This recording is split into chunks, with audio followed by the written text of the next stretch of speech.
C'est merveilleux de voir vraiment toutes nos parcelles de vignes, les alignements, les mouvements de terrain, les taches d'humidité. Et nous voilà maintenant au château Raymond-Lafon.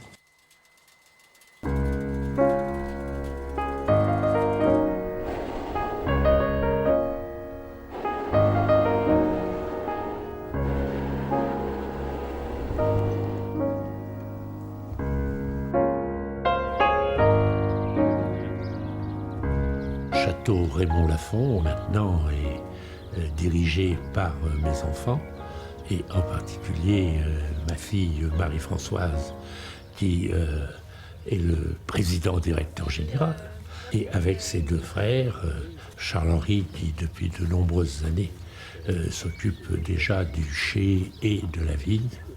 Et quant à Jean-Pierre, l'aîné, il était aux États-Unis en tant que négociant, et en particulier à San Francisco. Il est rentré pour aider sa sœur, qui a mis au monde 2 petits jumeaux il y a quelques mois. Et donc, Jean-Pierre prend la relève et reçoit les visiteurs, entre autres, et donc a du travail administratif important. Par ici, suivez le guide. Oui, alors vous êtes sur le vignoble du château Raymond-Lafon et vous avez autour de vous principalement 2 cépages de vignes, derrière vous du sémillon et derrière moi du sauvignon. À quel moment à peu près estimez-vous le moment de vendanger? Oui, cette année, on est bien parti en sens qu'on est plutôt précoce.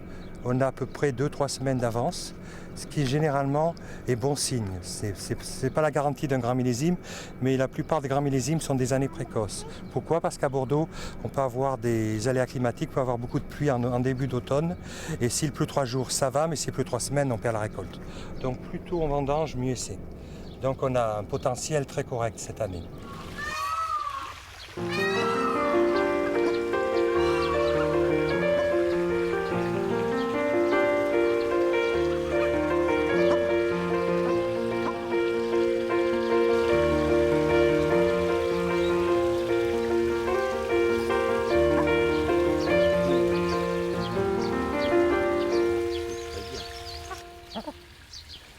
Monsieur Raymond-Lafon est né dans la maison que vous allez voir, qui est une maison très française, très classique, fin 18e, début 19e, très symétrique.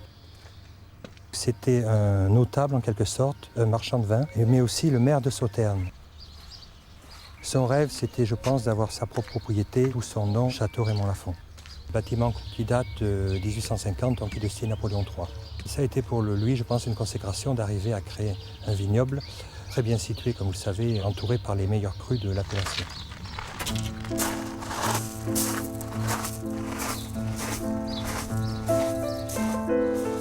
Nos parents l'ont reprise en 1972. La propriété était en très mauvais état, il n'y avait que quelques hectares de vignes et on a eu la chance de pouvoir acheter des parcelles situées toutes proches de Raymond-Lafon et petit à petit de passer de 3,5 hectares à 18 hectares.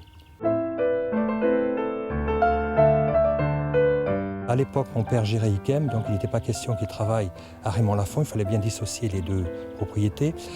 Donc c'est ma mère, qui malheureusement nous a quittés il y a bientôt 4 ans, qui a géré et je suis arrivé après la fac de droit avec elle au bureau. Donc elle a eu fort à faire au niveau de la commercialisation, il a fallu créer une clientèle, il a fallu être ouvert le week-end, accueillir les gens, c'était un travail de longue haleine. C'est une femme très généreuse, très croyante, très musicienne, très cultivée. On a fait de nombreux voyages dans le monde entier, ça c'est le côté agréable, mais ça a été une période très excitante, très heureuse.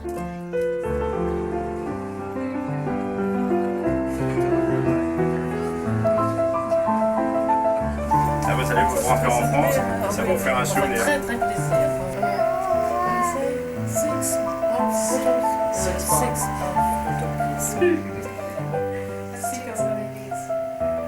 Voilà, alors. Fromage. S'il vous plaît.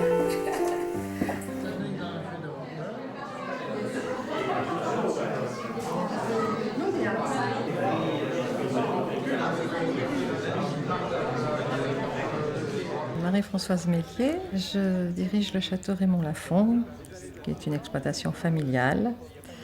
Et j'insiste sur ce mot puisque c'est quand même important pour nous, le sens de la famille.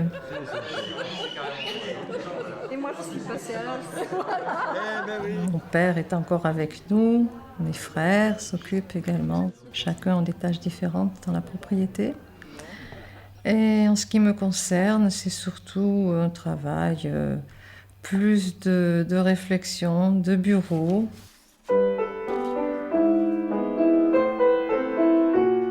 Je suis la maman de jumeaux, 2 petits garçons, et c'est vrai que j'ai quand même beaucoup de travail pour la propriété, mais bon, c'est comme toutes les mamans qui travaillent, il faut s'organiser. La seule complication peut-être que certaines autres mamans connaissent, c'est que je travaille à la maison et lorsqu'on les entend jouer au premier étage, on a envie d'aller voir ce qui se passe. C'est une nouvelle joie et beaucoup de bonheur d'avoir ces petits avec nous.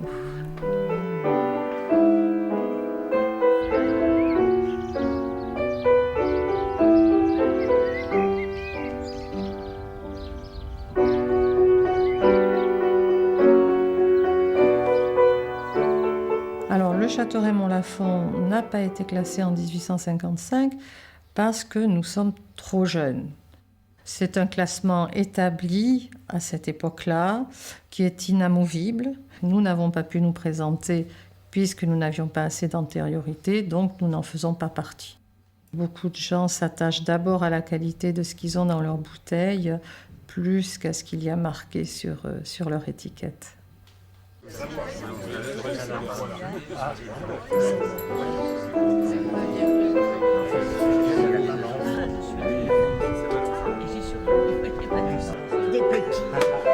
Tout à fait, c'est pour ça.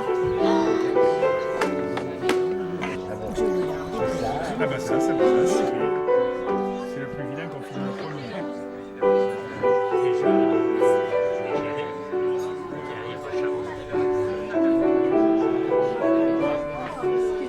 Merci d'être venu à cette occasion et bravo à Marie-Françoise. Oui, bravo. À votre santé. Santé.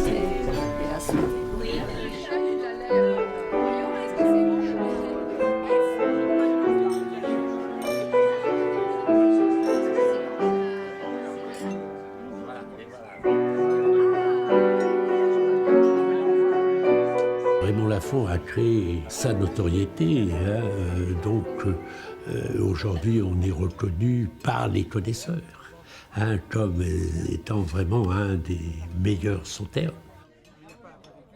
Ce qui me plaît dans mon travail, c'est que ça change tous les ans, même si on a l'impression de refaire toujours la même chose, chaque année est différente. Et les vendanges en Sauternais, même si on prend énormément de risques, plus peut-être que pour d'autres productions, c'est quand même très intéressant d'attendre tous les ans cette arrivée du botrytis et de voir ce qu'on va arriver à faire. La mondialisation ne nous fait pas trop peur parce qu'on a la chance d'avoir un produit de qualité. On n'a pas vraiment de concurrence. C'est un atout énorme, mais on n'est pas à la merci d'aléas climatiques, de mauvaises récoltes. Le rêve, ce serait que ça puisse encore s'agrandir et que nous restions unis encore quelques décennies. Et donc l'idéal serait qu'on puisse continuer. L'avenir, c'est vouloir développer, c'est vouloir peut-être faire d'autres choses, toujours dans le respect de garder cette propriété que nos parents nous ont transmise. Et puis maintenant qu'il y a mes fils, pourquoi pas ?